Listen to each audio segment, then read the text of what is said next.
Bonjour à toutes et à tous, c'est Bart et je suis ravi de vous accueillir pour ce nouvel épisode du podcast Extraterrien, le podcast qui interviewe des sportifs hors du commun. Le but de ce podcast est de vous partager leurs secrets, leur vie et d'en apprendre beaucoup plus sur eux afin d'en tirer un maximum de conseils. Donc si vous aimez le sport, l'aventure, le développement personnel ou que vous aimez simplement vous inspirer de personnalités remarquables, alors ce podcast est fait pour vous. Juste avant de commencer, j'ai quelques messages à vous faire passer. Si c'est la première fois que vous écoutez le podcast, je vous remercie d'être arrivé jusqu'ici. D'ailleurs, je vous recommande l'épisode avec Mathieu Torder qui a traversé l'Antarctique à seulement 27 ans. D'autre part, si vous ne le savez pas, j'ai beaucoup d'ambition avec ce podcast et je souhaite aller chercher des sportifs de plus en plus incroyables. Et j'aimerais vraiment interviewer vos sportifs préférés. Sachez que l'un des meilleurs moyens de les convaincre de participer, c'est notamment de leur montrer que vous êtes nombreux à adorer le podcast sur les réseaux sociaux et sur les notes iTunes. Donc si ce n'est pas encore fait, allez mettre une note sur Apple Podcast ou iTunes, c'est vraiment ce qui m'aide le plus à inciter des sportifs connus à venir témoigner. Si vous écoutez plutôt sur Spotify, vous pouvez très facilement le partager en story sur Instagram, taguez-moi et je vous repartagerai. J'en profite donc pour vous rappeler le nom du compte Instagram, c'est extraterrien.podcast. Suivez-le et vous y retrouverez les coulisses du podcast. C'est aussi un excellent moyen de me faire vos retours et de me suggérer des invités. Enfin, j'ai aussi créé une newsletter que vous pouvez retrouver très facilement dans Google en tapant Extraterrien Newsletter. C'est le premier lien qui remonte. J'y partage des bons plans santé, matériel, préparation mentale, des livres, des documentaires qui m'ont beaucoup inspiré. Allez, je ne vous embête pas plus et je laisse place à mon invité du jour. Comme au cinéma. Exactement. Mais ça y est, on est en train d'enregistrer avec Robin, des genoux dans le gif. Comment ça va ? Eh bien écoute, ça va pas mal. On vient de se boire un petit café là pour se mettre un peu d'énergie avant de commencer. Donc on est tout bon là, je pense. Ouais. Toi, le café, ça fait partie de tes moteurs là, pareil, avant d'écrire ou de créer du contenu Alors, ouais, plus que moteur, carrément de drogue, hein, on peut le dire. Il y a clairement une dépendance parmi toutes les dépendances que j'ai et d'addictions que j'ai. Le café en fait clairement partie. Ok. Et c'est, j'essaye de limiter un peu la consommation à partir du moment où je vais trembler en fait. Voilà, c'est le moment où je vais un peu me calmer. Mais oui, clairement, ça fait partie de mes vices. Ok. Mais c'est marrant parce que moi, j'ai arrêté le café. Genre il y a 2 ou 3 mois et les 2 fois que j'en ai bu, c'était avec toi. C'était aujourd'hui et quand on s'est croisés samedi pour ta séance de dédicace, tu vois. Donc tu vois, ton addiction est contagieuse, Robin. Mais il paraît, cela dit, que c'est pas mal d'arrêter. Je sais que j'ai quelques exemples de potes qui, avant des grandes échéances sportives, le reste ne me regarde pas bien évidemment, mais grandes échéances sportives, arrêtent justement le café, se font une espèce de cure de désintox. Okay. Et vont reprendre le matin même ou pendant l'épreuve pour avoir justement se déshabituer de la caféine et d'avoir une espèce de shoot de caféine parce que sinon si t'en bois trop t'es obligé de surdoser quoi. Donc, ouais, mais je l'ai un peu là, tu vois. Ah ouais. Après le sevrage, je vous rassure les auditeurs, c'était vraiment que du café. Mais s'il y a un peu de joie dans nos voix respectives, ce n'est que l'effet de la caféine. On a mis les 2 pieds dans le plat, hein, comme ça. En tout cas, je suis vraiment ravi de te voir. Ça va changer un petit peu de ce que je fais d'habitude, tu vois. Tu connais un petit peu Extraterrien. L'idée, c'est d'aller voir des grands champions, de parler de développement personnel, de performance, de prépa mentale, tout ça. Je suis content de voir quelqu'un qui a un peu la même position que moi, qui est créateur de contenu, qui a un œil un peu externe, qui essaye d'apporter une touche, tu vois, vraiment spéciale dans son sport. Toi, on va le voir, c'est le trail.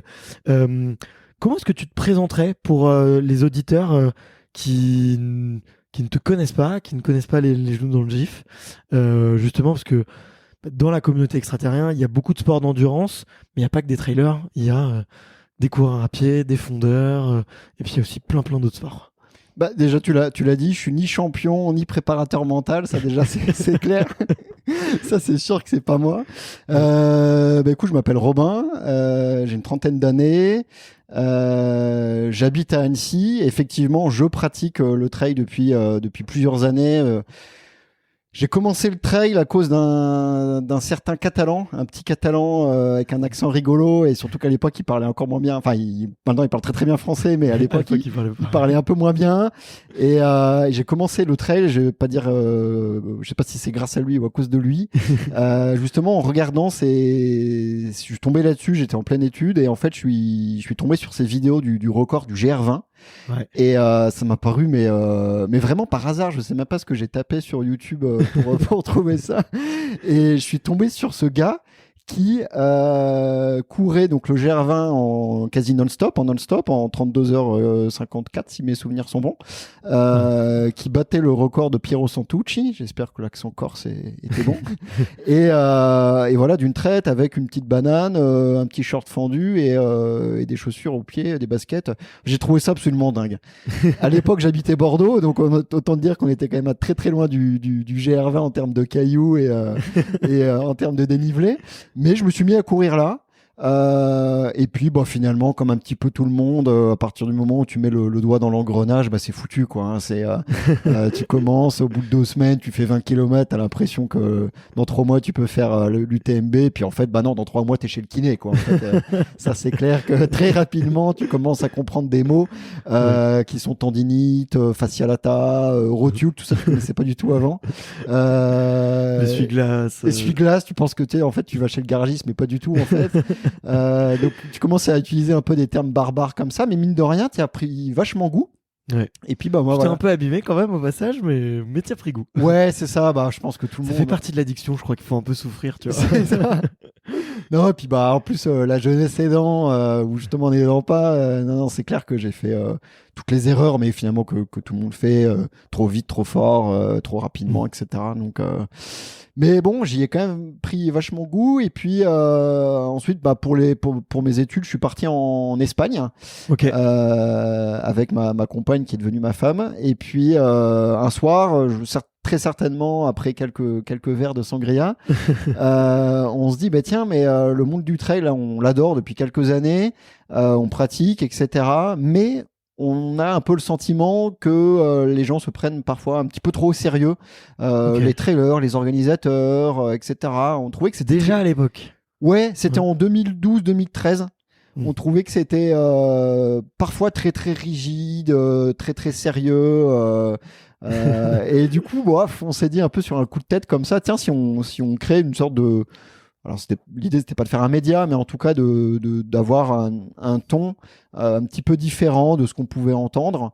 Et puis on a commencé tout simplement à publier un peu des conneries, des petites blagues. Alors à l'époque c'était sous forme de gif, hein, parce que c'était vraiment la mode. Et ouais, puis, c'est vrai, ouais. Et puis c'est un peu venu comme ça la création du coup de Les Genoux dans le gif. Donc ça va faire pas loin de 10 ans qu'on essaye de raconter un peu des conneries sur notre sport en fait, on a l'impression que parfois on peut le critiquer, mais en réalité on est red dingue de ce sport, on adore le pratiquer, c'est juste un régal, et pour nous c'est le sport le plus stylé de l'univers. Fais gaffe parce que tu m'as dit il y a quelques minutes que tu avais un autre sport encore plus stylé. C'est vrai qu'en off j'ai parlé de ski de fond, mais bon on va rester consensuel quand même. Non, c'est 2 mondes qui se marient bien généralement. Oui, c'est des sports d'endurance. La plupart des trailers, en tout cas dans le coin d'Annecy, ont un moment touché à du ski de fond. C'est sûr. Et puis surtout, la plupart des fondeurs font de la course à pied ou du trail l'été. Donc, c'est des trucs de barbares. Il suffit d'appuyer très très fort, et puis c'est pas très intellectuel, quoi. Tu fonces, tu te mets à bloc, et puis tu mets le cerveau de côté, comme on dit. Mais ok, très cool. On va reparler de tout ça. En tout cas, moi, j'apprécie vraiment ce que vous faites. Tu vois, c'est assez rare, effectivement, comme tu le dis, dans le sport, même dans tous les sports. J'ai peut-être une vision un tout petit peu plus macro du sport, vu que je vais en voir plein. Mais très souvent, c'est des plumes, effectivement, qui sont très sérieuses, qui sont très consensuelles, avec beaucoup de codes, beaucoup de normes. Et vous avez amené beaucoup d'humour, de sarcasme aussi un petit peu par moment. Ouais, et puis on a même comment vous définirez votre plume? Écoute, c'est on essaie d'apporter un ton un peu décalé, un peu humoristique, effectivement. Alors après, je sais pas exactement quel adjectif. Tu dis un peu, mais c'est de la modestie. Ouais, non, non, mais et puis au-delà on va dire l'humour qu'on essaie d'apporter, c'est vraiment aussi d'essayer de partager notre amour pour ce sport, nos connaissances aussi, parce que de plus en plus on prend plaisir à ne pas raconter que le vomi de gym ou des entorses des chevilles qui craquent sur les sentiers, quoi. Il y a aussi d'autres choses, il y a toute une histoire qui est en train de se constituer, parce que finalement c'est quand même un sport assez jeune, même si aux États-Unis ou ailleurs, le sport est un petit peu plus vieux.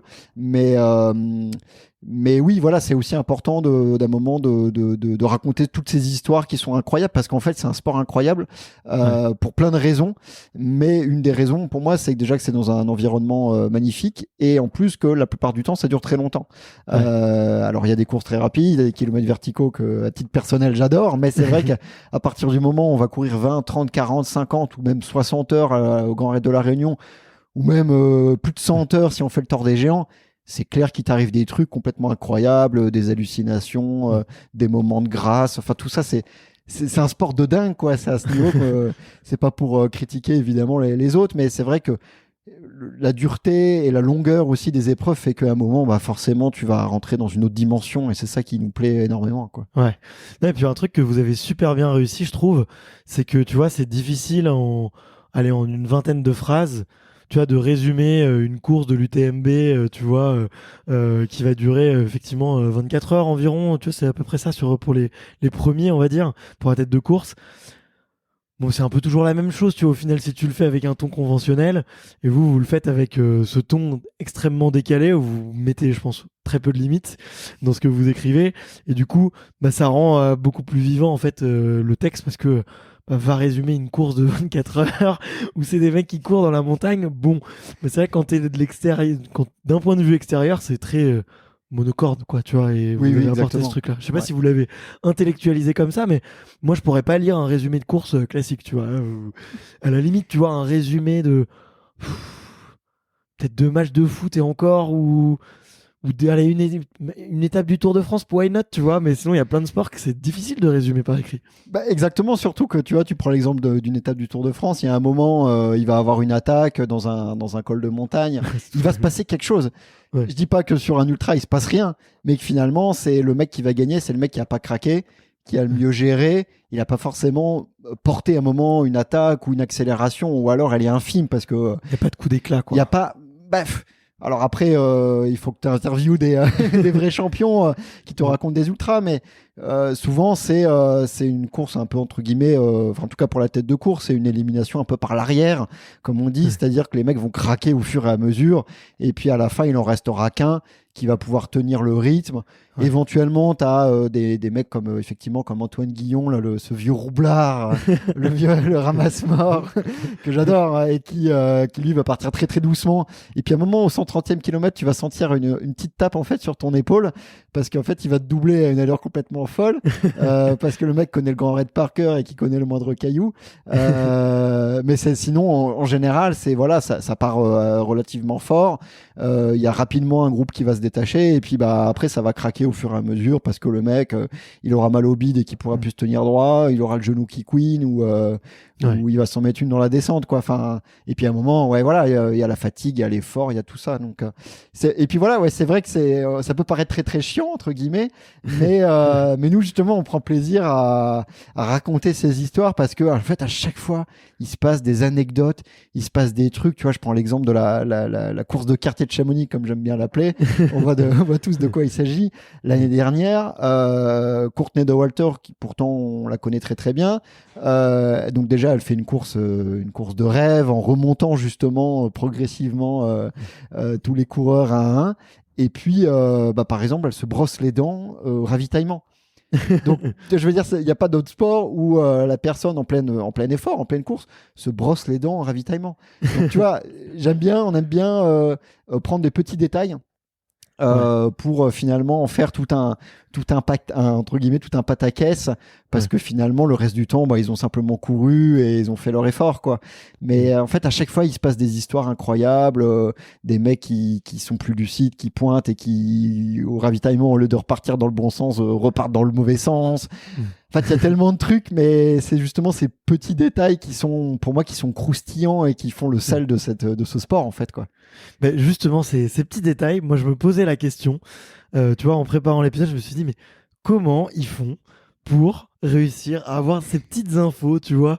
C'est des courses qu'on l'a dit qui durent plusieurs dizaines d'heures, où il y a, c'est très peu, enfin ça commence à devenir effectivement médiatisé, il commence à y avoir effectivement des caméras et tout, mais c'est essentiellement du bouche à oreille, des bénévoles qui sont là, quoi. Comment vous faites pour aller, c'est quoi votre recette magique pour aller chercher ces petites infos? Bah, c'est quand même déjà la magie d'Internet, hein. Clairement, c'est vrai que surtout sur des grosses courses où tu vois, je vais prendre l'exemple de Zegama là qui s'est passé il y a quelques temps. C'est vrai que c'est des courses maintenant qui sont quand même assez médiatisées. Alors ça fait sourire parce que tu vois, rien que le live qui était proposé, qui est de qualité, hein, je vais pas du tout le dénigrer, mais je veux dire, si tu compares ça à une retransmission, je sais pas, du Tour de France ou une retransmission des Jeux Olympiques, mais t'as juste envie de vomir, quoi. Ça n'a rien à voir, en fait, mais on est déjà super content d'avoir ça. Mais c'est un coureur avec une GoPro sans stabilisateur, et limite il est avec son téléphone, ça tremble. C'est ça, tu l'entends souffler, quoi, tu vois. Et puis en plus, ça dure hyper longtemps, tu vois. Là que tu prends l'exemple de Zegama, avant tu me diras, les courses de vélo, ça peut durer très très longtemps et il se passe parfois pas grand chose. Mais là, tu vois, il va pas se passer grand chose pendant 4 heures. Il y a un commentateur qui va réussir à meubler parce que le mec il est complètement passionné et puis effectivement les qualités, c'est aussi les difficultés d'une retransmission en montagne avec du dénivelé, des chemins techniques, tout ça, mais elle n'est pas toujours incroyable. Mais du coup, il y a quand même cette médiatisation de plus en plus importante. Donc ça, déjà, on arrive à un petit peu trouver des infos à droite à gauche sur les différentes plateformes. On a un peu, entre guillemets, des rabatteurs. C'est vrai qu'il y a beaucoup de gens qui nous envoient des choses en message privé, etc. Soit parce qu'ils sont sur place ou qu'ils ont vu passer une info justement sur Internet. Okay. Et puis après, on va beaucoup chercher. Éplucher. Par exemple, un outil qui est magnifique, c'est Strava. Je sais pas si on a le droit de le nommer, on va dire Savat du coup, voilà, pour pas qu'il y ait de marque. Je crois qu'en télé il faut citer d'autres marques pour compenser. Donc Savat, c'est un outil incroyable quand les pros entre guillemets jouent le jeu de mettre leurs courses, et voilà, en fait t'as toutes tes infos, t'as les segments, t'as les vitesses, parfois même t'as les fréquences cardiaques, etc. Donc ça permet d'aller trouver des petits trucs, tu vois, pour Zegama, de voir que Kylian, la première bosse de 200 mètres de dénivelé, il est pas très loin de 2000 mètres/heure. Donc il sort du village de Zegama avec les autres, hein. Il est pas seul, il court à 3,15 du kilo, donc tu vois, ça t'échauffe bien le quadriceps. déjà là t'es mort en fait avant de commencer à monter, t'as fait 500 mètres. Et puis t'as pas passé la deuxième que lui, et c'est bon, tu le vois plus. Ouais, c'est ça. Et après tu prends une espèce de mur dans la tronche, et lui, donc mais lui et beaucoup d'autres, hein, finalement, qui sont juste derrière lui, monte à quasi 2000 mètres/heure. Enfin voilà. Donc il y a aussi ces outils qui permettent d'aller trouver des petites infos un peu croustillantes comme ça, et puis un petit peu qui vont permettre de raconter aussi une histoire au-delà de Kylian il a mis tel temps et puis le deuxième c'est lui, etc. quoi. Ouais. Et ça te prend du temps? Ça prend beaucoup de temps, ouais. Ça prend beaucoup de temps. Alors après, ça va dépendre un peu du contenu. Si c'est juste faire un mème avec une petite légende ou une photo, tu vois, je sais pas. Bon, moi j'ai une passion, c'est l'entorse en fait, vraiment. J'adore les photos d'entorse. Chacun ses dérives et chacun ses vices. Mais c'est vrai qu'une belle cheville, tu vois, qui va craquer, si c'est une vidéo en slow motion où tu vois la cheville partir, moi je trouve ça incroyable. C'est de la blague, hein, bien sûr, je trouve ça horrible. Tu vois, il y a juste ce genre de contenu, c'est très très rapide. Tac, tu tombes sur l'info ou la photo et puis hop, tu partages. Par contre, après, on prend beaucoup plaisir aussi à faire des posts un petit peu plus longs. On va justement, comme tu dis, raconter une course, etc. Et là, l'idée, c'est aussi d'apporter quelque chose qu'on voit pas ailleurs. Alors pas pour dire j'ai la prétention d'apporter autre chose, mais pour être juste sur un autre ton en fait. Peut-être, tu vois, je vais être moins dans l'actualité. Peut-être que l'info, je vais pas la donner dans la minute où le premier est arrivé. Par contre, je vais essayer d'apporter un peu justement ce genre de détails un peu croustillant, un peu marrant. Et c'est vrai que ça prend du temps de les trouver. Ensuite, il faut écrire. Il faut se relire 75 000 fois pour voir s'il n'y a pas de faute. Tu publies, le premier message que tu reçois, c'est « Ah, vous êtes trompé, vous avez fait une faute de grammaire. » Donc ça prend... voilà. Donc pourtant tu as tout relu et pourtant il y avait aucun problème quoi. Et non, c'est clair que ça prend évidemment du temps, mais c'est un tel plaisir. Et puis finalement le fait de se plonger vraiment dans une course où tu étais finalement même pas sur place. Putain, mais c'est génial quoi. C'est comme si, je vais pas dire t'as vécu la course, tu vois, ce serait exagéré de le dire ça, mais en tout cas t'as cherché des infos sur cette course. C'est comme finalement le ferait un journaliste pour couvrir un événement ou autre. Et puis finalement, il se dit, après, je connais cette course quoi, presque. Donc ça, c'est passionnant aussi. Quoi. Ouais, j'imagine.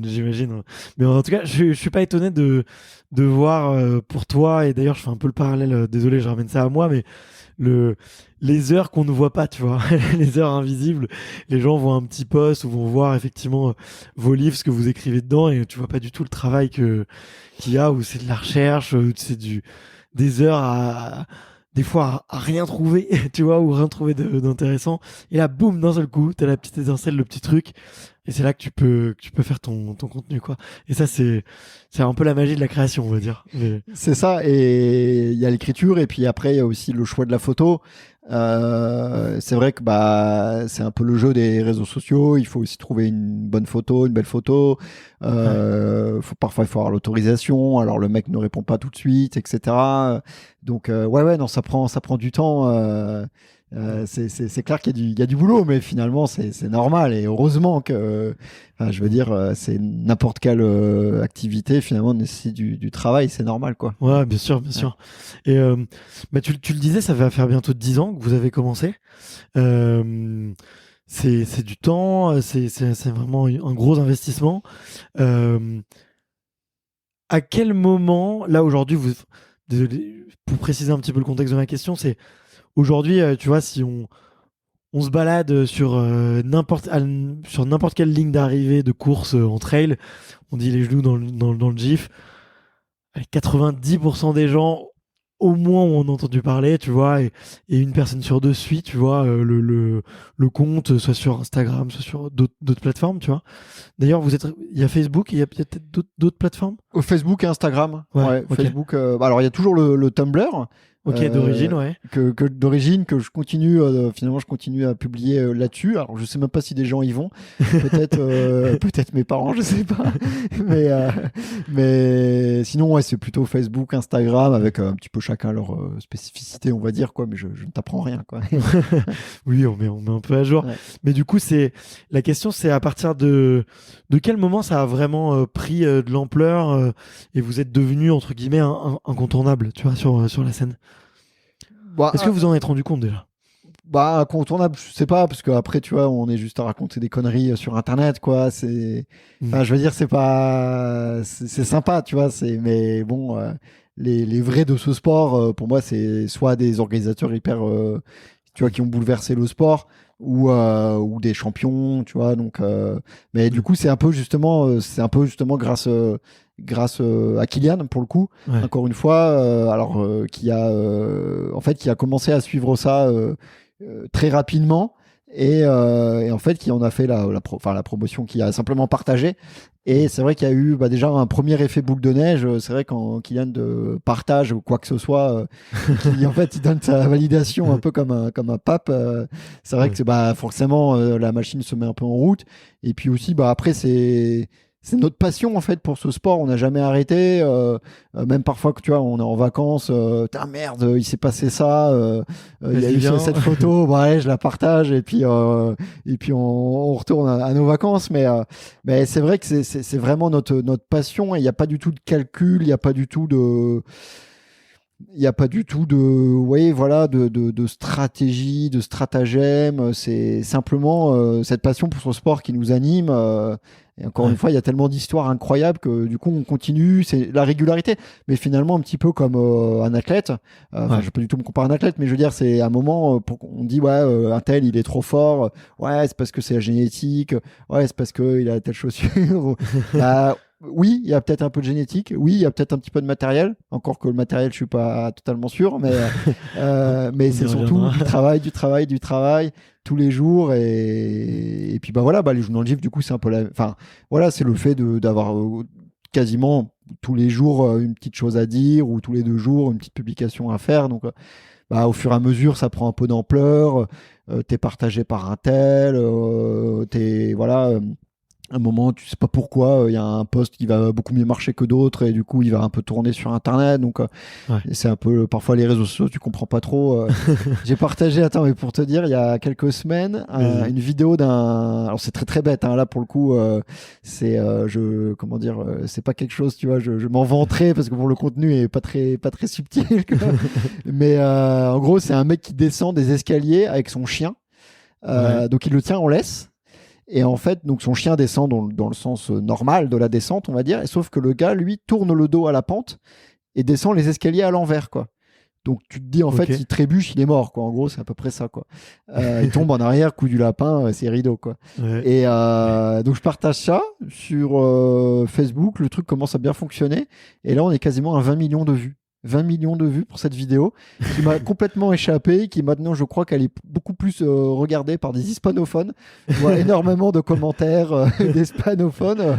Je comprends pas du tout. Après c'est un peu les réseaux sociaux, internet, mais du coup tu sais pas du tout pourquoi à un moment il y a cette vidéo qui fait le buzz bien malgré toi finalement. Et voilà, donc 20 millions de vues pour un mec qui descend des escaliers à l'envers tout simplement, quoi. Donc la leçon c'est de poster ce qui passe par la tête, des trucs qui vous font marrer, et puis un jour ça marchera. Ouais, il y a un peu de ça. C'est ça, l'improvisation, quoi. Et tu vois, vous avez commencé votre premier magazine, c'était en 2018, premier livre que vous avez sorti. Ouais, c'est ça, tout à fait, ouais. Donc tu vois, entre 2013 et 2018, il se passe 5 ans. Oui. Dis-moi si je me trompe, mais je crois que vous avez rien gagné, on va dire d'un point de vue financier, ça vous prend du temps. Est-ce qu'il y a des moments où vous avez failli abandonner ou vous êtes failli vous dire mais à quoi bon en fait faire ce truc hormis juste se faire kiffer, quoi? En fait, on s'est jamais trop posé la question parce que alors ça fait un peu le poète ou le mec détaché de tout ça, mais ça n'a jamais été notre but en fait d'essayer de gagner de l'argent et potentiellement d'en vivre en fait. Ouais, mais tu peux avoir une source de satisfaction qui est autre, tu vois. Puis avoir de l'argent, ça te permet juste de faire des projets. Bien sûr, c'est construire des choses plus grandes, quoi. C'est vrai, oui, t'as tout à fait raison. C'est vrai qu'au début, on va dire entre la création et le premier point de côté, là, notre vue, il s'est passé 5 ans. Mais en fait, encore une fois, c'est le plaisir de partager. Et puis c'est vrai qu'entre 2013 et 2018, alors après, évidemment, comme plein de choses dans la vie, ça évolue. Mais c'est vrai que à cette époque, j'étais très énervé. Et en fait, il y a eu 5 ans en fait où t'as bu trop de café ou quoi? Alors même pas, j'en buvais pas à l'époque. Justement, peut-être ça me calme. Disons qu'il y a eu 5 ans où le lance-flamme était parfois sorti. En fait, je trouvais qu'à l'époque, il y avait beaucoup de dérives sur des cours, sur Internet, etc. Et je m'étais dit, j'ai un moyen de communication et je vais essayer de piquer certaines personnes. Alors parfois c'était pas très fin, mais du coup le ton a un petit peu changé aussi au fur et à mesure. Finalement peut-être je me suis apaisé puis au fur et à mesure de la vie, je veux dire on est différent on va dire à 23 ans qu'à 30, quoi, donc ça c'est sûr. Donc après non, écoute, c'était un peu effectivement cette passion pour le sport. Il y a eu aussi en fait, je dirais qu'entre 2013 et 2018, il y a vraiment eu des courses exceptionnelles, quoi. Il y a eu vraiment des événements incroyables. Il y a eu des années où, par exemple, où Kylian a fait énormément de courses, il a quasiment tout gagné. Il y a eu une année incroyable de Caroline Chavot en 2016 où, pareil, elle a tout gagné. Donc, si tu veux, tu te poses pas trop de questions, tu continues, tu es un peu pris dans le truc. Et puis, en fait, tu kiffes parce que il y a juste des courses de dingue.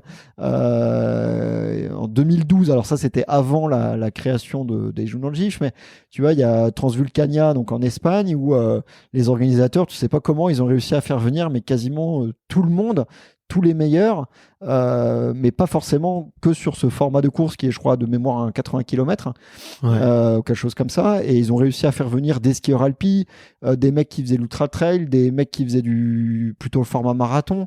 Et le plateau était juste monstrueux chez les hommes, chez les femmes.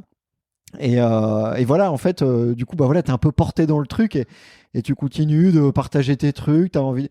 Et puis c'est vrai que forcément, il y a un petit lien qui se crée avec la communauté. Forcément, c'est sympa.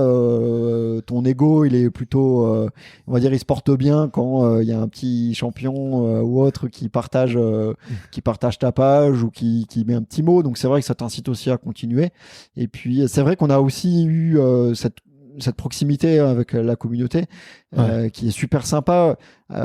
J'imagine que c'est vrai dans beaucoup de sports, mais le trail, c'est vrai sur Internet parce que on a l'impression de faire partie d'une famille, entre guillemets, d'être des vrais parce qu'on fait ce sport. Mais tu vois, c'est aussi vrai finalement dans le monde réel ou au départ d'une course. Tu peux être à côté de François Den, Caroline Chavot, Courtney de Walter. Et à l'arrivée, bon, tu prendras 10 heures dans les dents, mais en tout cas, au départ, tu étais là, quoi. Tu étais avec eux. Donc ça, c'est exceptionnel. Je trouve que ça, dans ce sport, et ça, j'en suis intimement persuadé, il faut pas que ça change. Ce sport se professionnalise et c'est tant mieux pour ceux qui peuvent en vivre, effectivement, parce que du coup, ça veut dire performance incroyable, rêve, etc. Et puis, il y a aussi un investissement de la part de ces champions. Donc, je suis pas totalement contre, évidemment, la professionnalisation de ce sport. Par contre, voilà, pour moi, il y a des choses comme un départ groupé où tu as le débutant quasiment avec à côté du champion. Ça, je pense que ça doit rester, quoi. Et c'est vrai que cette proximité, elle est super intéressante. Et du coup, pour revenir à ta question, c'est aussi ça qui nous a incité à continuer. C'est ce lien. Un peu porté. Ouais, voilà, tu es vachement porté par cet esprit. Alors, je sais que le mot esprit trail est un peu galvaudé, mais en tout cas, cette espèce de valeur commune, etc., qui est hyper plaisante, en fait, quoi. En tout cas, moi, ça m'inspire beaucoup, tu vois. Moi, je vais fêter ma 3e bougie, tu vois. Donc, quand je vous vois, vous, avec 9 ans d'existence, je me dis, bon, reste humble, continue de t'accrocher. Mais tu vois, pour revenir sur l'esprit trail, tu vois, peut-être pour rebondir un peu sur ce débat, il y a quand même, enfin, dans chaque sport, il y a une communauté. Dans chaque sport, il y a des valeurs partagées et tout. Mais là où ce qui est beau dans le trail, c'est que je trouve que un peu les réseaux et Internet ont vraiment apporté, si tu veux, une vraie dimension à cette communauté, dans le sens où c'est des gens qui partagent une même passion, peut-être qu'ils vont jamais se voir. Et en fait, certaines applications, certaines courses vont vraiment les connecter les uns aux autres, tu vois, et vont permettre justement de découvrir des nouvelles traces, de découvrir des nouvelles courses. Et du coup, ça, c'est une très belle communauté parce que elle est quand même portée, je trouve, très bien par les nouvelles technologies, tu vois. Là où, je donne un exemple tout bête, mais entre un judoka de Madrid et un judoka de Paris, tu vois, peut-être ils peuvent se suivre sur les réseaux, mais ils pourront pas se comparer leur combat à distance, tu vois, ou il y a moins cette petite magie, alors que là tu peux regarder les photos des autres, te dire ça c'est cool, je ferai bien aux prochaines vacances, il fait tel temps sur telle course, tiens je vais me tester, tu vois, il y a aussi cet esprit un peu où la mayonnaise a pris, quoi, la mayonnaise a vachement pris, quoi. Exactement, tout à fait. Et entre les gens, entre les niveaux, entre personnes d'un différent niveau, entre personnes aussi qui habitent pas du tout au même endroit, c'est vrai que ça c'est assez incroyable à ce niveau. Il y a des dérives évidemment comme dans n'importe quel outil digital et numérique, mais c'est vrai que voilà, des applications effectivement pour se comparer. la taille de, enfin vous avez tous compris, c'est vrai que c'est toujours sympa, les courses. On aime la compète ou on n'aime pas la compète? Finalement, non mais par contre là, je me permets quand même de dire un truc à ce niveau, c'est que il y a des personnes qui dénigrent Savat en disant, c'est pas pour prendre la défense de cette application, mais qui vont dénigrer en disant ouais c'est un concours de quéquette, etc. Mais je veux dire, c'est le sport. La course à pied, enfin, à partir du moment où tu mets un dossard, c'est pareil, il y a un classement. Là, c'est une course qui a lieu tout le temps, finalement, que tu peux faire quand tu veux, etc. Donc, c'est marrant. Et puis, bon, après, il faut aussi se calmer parce que c'est pas parce que tu as pris la couronne de la montée du renard albinos que ça y est, t'es le nouveau François Den. Mais c'est sympa. Et ce que tu dis est vraiment, enfin, c'est très vrai. Moi, j'ai cette image de François Den avant le départ du Grand Raid de la Réunion. Le jour avant ou 2 jours avant, je sais pas, où il vendait son vin. Et puis, il y a des gens qui discutaient avec lui et ils demandent si la personne va courir, mais avec comment dire, une sincérité et il pose vraiment la question, quoi. C'est pas pour dire, ouais, tu fais quoi? Et puis, achète-moi mon pinard, quoi. Il pose vraiment la question. Il discute. Il y a d'un côté un mec qui va finir en 50, 60 heures, 3 nuits dehors, 2 genoux cassés, 14 entorses. Et François Den qui va arriver quasiment 2 jours avant lui, peut-être un peu moins, et qui sera sur ses 2 jambes, il n'y a pas de problème. Et c'est incroyable. Et ça, je trouve que c'est génial d'avoir, encore une fois, sur la même ligne de départ, des gens très différents, aussi en fonction des épreuves. Alors, on dit souvent que le trail, effectivement, est un sport plutôt de gens aisés, ce qui est plutôt vrai. Mais on peut aussi quand même... Je trouve. Moi, je suis pas d'accord avec ça, mais... Alors après, je m'appuie sur des, pour le coup, ça fait le sur mec des études, sur des études. Attention, je vais citer mes sources. Non, mais j'avais source du Gorafi. C'est ça. Non, j'avais lu effectivement des trucs où, il disait que c'était, en tout cas, une certaine proportion assez élevée de gens qui étaient évidemment assez. C'est vrai que c'est pas le sport le plus populaire. Je dirais qu'il y a des sports effectivement plus populaires, peut-être la course à pied plus simplement, enfin le comment dire, ou le cross, ou enfin mais le trail en tant que tel, visiblement, apparemment, c'est des gens qui auraient un niveau de vie un petit peu plus élevé. Mais cela dit, tu retrouves aussi, en fait, c'est ça qui est génial, c'est que t'as des gens qui viennent d'horizons très différents sur des courses. Et puis aussi, ce que j'adore, c'est que t'as aussi, t'as beaucoup de courses, mais t'as énormément de courses partout. Mais t'as aussi, je dis pas qu'elles sont au-dessus des autres, mais t'as des courses, on va dire, plus connues. Je vais pas dire plus importantes parce que c'est pas les Templiers n'est pas plus important qu'une petite course dans ton quartier, quoi. Ouais, et puis avant la révolution de la course de Chamonix, il y avait un classement où même les courses pas connues rapportaient des points et tu pouvais les faire, et c'était uniquement basé sur la distance, quoi. Et fallait que la course soit homologuée, bien sûr, mais oui. Donc toutes les courses valaient, quoi. Ouais, c'est ça exactement. Oui. Mais... Ça a changé malheureusement, mais ouais, ça sûr. va changer. Mais ouais, c'est vrai. Mais tu vois, t'as aussi des courses qui arrivent à, entre guillemets, à résister à l'envahisseur et qui font les choses vraiment comme elles veulent, et ça c'est hyper plaisant, quoi. Et je prends l'exemple, pour moi, l'une des courses les plus géniales en termes, on va dire, de popularité et en même temps de simplicité, c'est la Hard Rock aux États-Unis. Ouais. C'est une course où il y a 140 dossards. C'est un tirage au sort pour quasiment tout le monde. Alors je vais peut-être briser un petit tabou, mais apparemment il y aurait 2-3 arrangements. Non, mais ce qui est voilà, pour avoir 2-3 têtes. Voilà, mais en fait c'est un secret de Polichinelle. En réalité, c'est marqué dans le règlement. Ils se réservent le droit de choisir certaines personnes. Mais bon, ce qui c'est très très bien. C'est vrai que à un moment, le fait, cette année, il y aura François Den et Kylian sur la même course. Bon, voilà, à un moment, si t'attends que le hasard décide de la chose, tu peux attendre un peu longtemps. Ce sera peut-être leur gamin. 140, surtout qu'il doit y avoir au moins 100 000 participants. Donc, ouais, il y a énormément de tentatives, et tu vois, c'est eux, ils sont indépendants, ils sont pas dans un circuit, ils ont quelques sponsors, mais bon, en même temps, tu me diras, avec 140 dossards, t'as pas besoin d'avoir trop d'argent, entre guillemets. Et ouais, c'est une course vraiment à part, où il y a aussi une notion de pacer, il y a très très peu de balisage. quand les animaux ne bouffent pas les balises. C'est une course en altitude, tu prends un orage, il y a des orages de fou, mais l'organisateur n'arrête pas la course, quoi. Enfin, c'est incroyable. Il n'y a pas de matériel obligatoire. Enfin bon, c'est autre chose. C'est autre chose. Pas pour dire que c'est mieux, mais c'est vrai que c'est aussi une vision un petit peu différente que de certaines courses où il y a énormément de monde. Ça va être autre chose, voilà, tout simplement. C'est cet esprit, toi, qui te donne envie d'écrire, qui te donne envie de continuer enfin, qui t'inspire le plus dans le trail, justement? C'est vrai que les courses comme ça m'inspirent beaucoup. Les courses comme la Hard Rock m'inspirent. Zegama, alors on va pas dire que c'est confidentiel vu le nombre de personnes qu'il y a. C'est presque confidentiel pour les.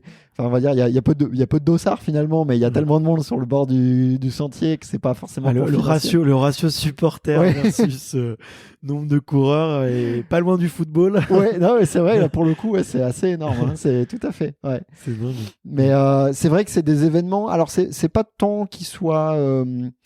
Comment dire, à contre-courant ou indépendant, parce que tu vois, pour prendre l'exemple de Zegama, ils ont des sponsors, on va pas les nommer, mais c'est des grosses marques, quoi. Ouais. Il y a maintenant, ils sont partis d'un circuit très connu, il y a un hélicoptère qui tourne sur la course, donc c'est voilà, je dis pas qu'il faut revenir à l'âge de pierre et puis se mettre le dossard sur sur le torse avec un morceau de craie, quoi. Mais c'est des événements qui ont réussi. Ils ont eu la bonne formule, la bonne recette à un moment et qui sont uniques en fait en leur genre. Zegama pour la ferveur, Kylian a aussi beaucoup participé à la légende de la course, bien évidemment. La Hard Rock, pareil. Il a gagné 11 fois pour ceux qui 10 fois. Qui connaissent pas. 10 fois. Alors peut-être 11, ça dépend quand sort le podcast. dans quelques semaines, mais il a gagné 10 fois. 10 fois, 10 fois. Ouais, Okay. 10 fois sur 20 éditions, si je dis pas de bêtises. Il n'a pas couru toutes les éditions, bien sûr. Il a participé à 11, je crois. Il a participé à 11, tout à fait. Putain, ouais. Et pour la petite histoire, la seule fois où il ne gagne pas, en fait, il a la gastro. Et en fait, il revenait du Népal. Quelques jours, enfin, il revenait du Népal, où justement, je crois qu'il avait fait pas mal un peu d'humanitaire parce qu'il y avait eu des tremblements de terre au Népal. Il revient du Népal. Il hésite entre aller à Chamonix et aller à Zegama, sachant qu'il n'avait pas du tout l'entraînement spécifique, on va dire, hein, pour Zegama. Alors, l'entraînement, évidemment qu'il y a un entraînement, hein, parce que il a toujours une petite base, on va dire, voilà, assez solide. Mais disons qu'il n'était pas spécifiquement entraîné, comme on a pu le voir cette année, où là, il a vraiment été énorme. Il hésite entre aller à Chamonix et aller à Zegama. Chamonix, il fait pas très beau. À Zegama, il fait pas beau, mais ça c'est normal, c'est presque un pléonasme. Et il va à Zegama et en fait il a la gastro, il est malade, je sais pas si c'est parce que à cause de son voyage ou quoi, mais il prend le départ.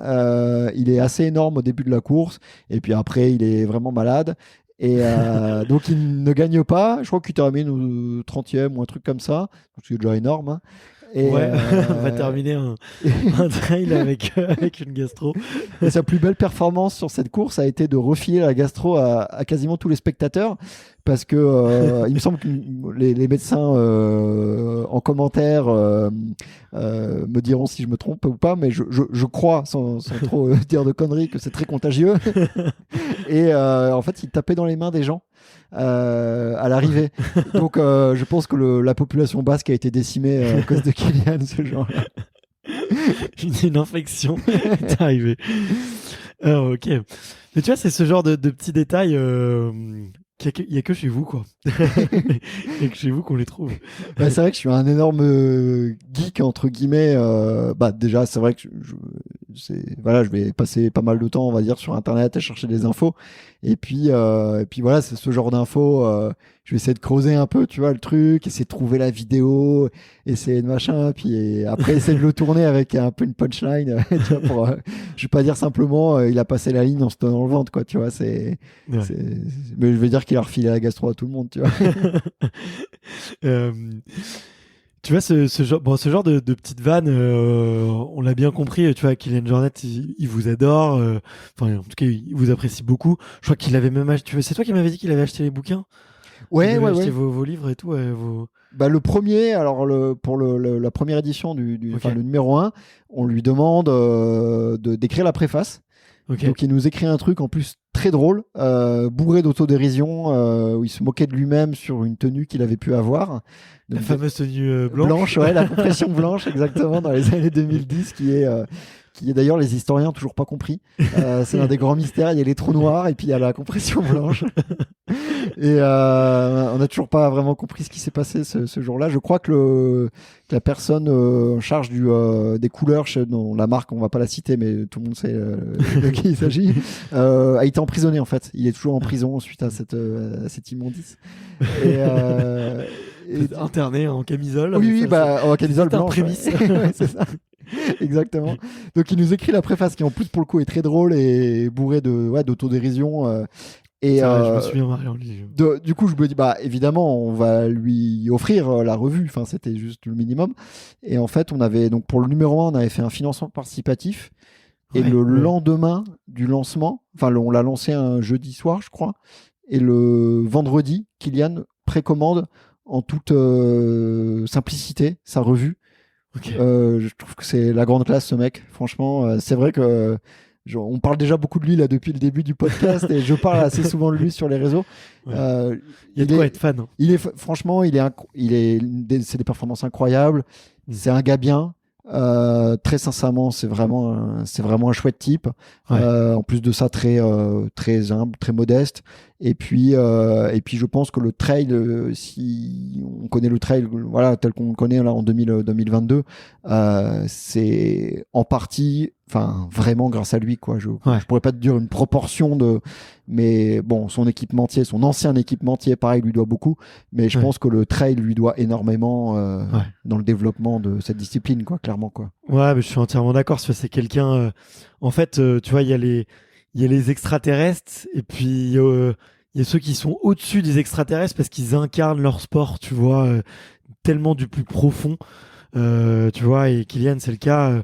C'est le petit génie qui a grandi dans la montagne avec un petit accent espagnol. Donc, tu vois, ça fait un peu exotique. Tu vois, il y a c'est vachement romantique, tu vois, quand tu l'entends parler. Il a une douce voix et ouais, il incarne toutes les valeurs et tous les présupposés qu'on peut avoir du trail. D'ailleurs, on se demande, est-ce que on a une image du trail à cause de Kylian ou est-ce que c'est lui qui est une image du trail? Enfin, tu vois un peu la schizophrénie qu'il peut y avoir entre ça, mais je suis tout à fait d'accord. Enfin, c'est bluffant à quel point il a apporté, quoi.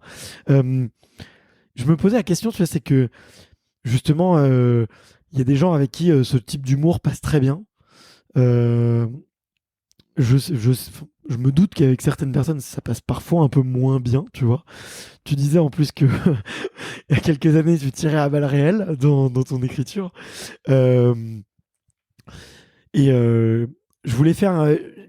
J'avais pas bien formulé ma question quand je l'avais préparée, mais tu vois, les youtubeurs, les influenceurs parlent souvent des haters, tu vois, comme quoi c'est dramatique, que c'est très dur de faire face à tout ça et tout. Nous, on est dans des écosystèmes quand même malgré tout très bienveillants. Puis t'as des gens qui t'aiment pas, tant pis. Des fois, tu peux le chercher un peu. Mais ouais, est-ce que ça t'est déjà arrivé du coup de tomber sur des gens, pas forcément tu vois, qui se sont énervés contre toi, mais à qui t'ont dit ouais là ça m'a fait mal, quoi, ou qui t'ont trouvé un petit peu trop salé ou épicé dans l'écriture? Oui, bien sûr, c'est pas pour me trouver des excuses, mais c'est vrai qu'il y a aussi un débit de conneries assez élevé quand même. Non. Donc c'est vrai que parfois tu tapes à côté. La personne peut-être n'est pas du tout dans le même état d'esprit que toi. Toi peut-être t'es énervé, peut-être que la personne elle est à l'inverse, elle est pas dans une bonne passe. T'as écrit le truc un peu vite, tu l'as pas trop relu, tu t'es dit peut-être ça va piquer, mais en fait ça pique énormément. Et puis voilà, t'as pas senti le truc, c'est à l'écrit. Ça passe encore moins bien que finalement une blague en stand-up, et encore on a vu des mecs se faire gifler pour moins que ça. Donc voilà, ça fait partie du jeu. Ça fait partie du jeu, malheureusement. C'est pas du tout ce que je recherche, hein. Le but c'est pas de blesser les gens absolument, éventuellement de les titiller un petit peu, mais toujours on va dire dans une certaine amicalité. C'est pas du tout le but, c'est pas du tout d'être méchant, mais c'est vrai que oui, il s'est passé, il y a eu quelques fois où les planètes n'étaient pas alignées et je tapais à côté. Et je m'en suis voulu parce que le but, c'est pas de se faire des ennemis. La personne l'a pas bien pris. Alors, la plupart du temps, ça, on s'explique un petit peu, voire on se passe un coup de téléphone, etc. Mais voilà, il y a des moments, effectivement, ça marche pas trop. Mais puis il y a aussi, alors ça c'est entre guillemets les personnes que je peux viser. Tu vois, si je veux faire un truc en particulier sur une coureuse ou sur un coureur, effectivement, parfois ça peut être mal reçu. Et puis il y a aussi le type d'humour, même si la personne n'est pas concernée directement, elle peut très bien trouver ça pas drôle ou offensant, quoi que ce soit. Ce qui existe, mais je vais pas dire que je suis humoriste, mais je veux dire, c'est comme n'importe quel humoriste. T'as des trucs, tu vas trouver ça très choquant. Il y en a qui vont rire aux éclats, alors que toi, ça te paraît profondément dégradant. C'est compliqué, hein, l'humour, encore plus sur Internet, et je dirais encore plus par écrit, où la nuance, elle est parfois très très fine. Donc, non, c'est sûr que c'est normal, et puis heureusement que ça plaît pas à tout le monde, parce que si tu plais à tout le monde, peut-être que t'es trop consensuel et trop lisse, donc... Dans l'humour, oui. L'idée, c'est pas que tout le monde te déteste non plus, mais forcément, il y en a qui vont t'adorer dans ce que tu fais, et il y en a qui vont trouver que c'est pitoyable. Donc, après, le but, c'est d'être un peu entre les deux, quoi. Ouais. Merci d'avoir écouté cet épisode jusqu'au bout. Si vous êtes encore là, c'est sûrement que l'épisode vous a plu, donc n'hésitez pas à le faire savoir autour de vous et à vous abonner pour ne louper aucun épisode. J'ai mis tous les liens dans la description, donc n'hésitez pas à y jeter un coup d'œil. Et sinon, moi je vous dis à la semaine prochaine pour une prochaine interview. Ciao!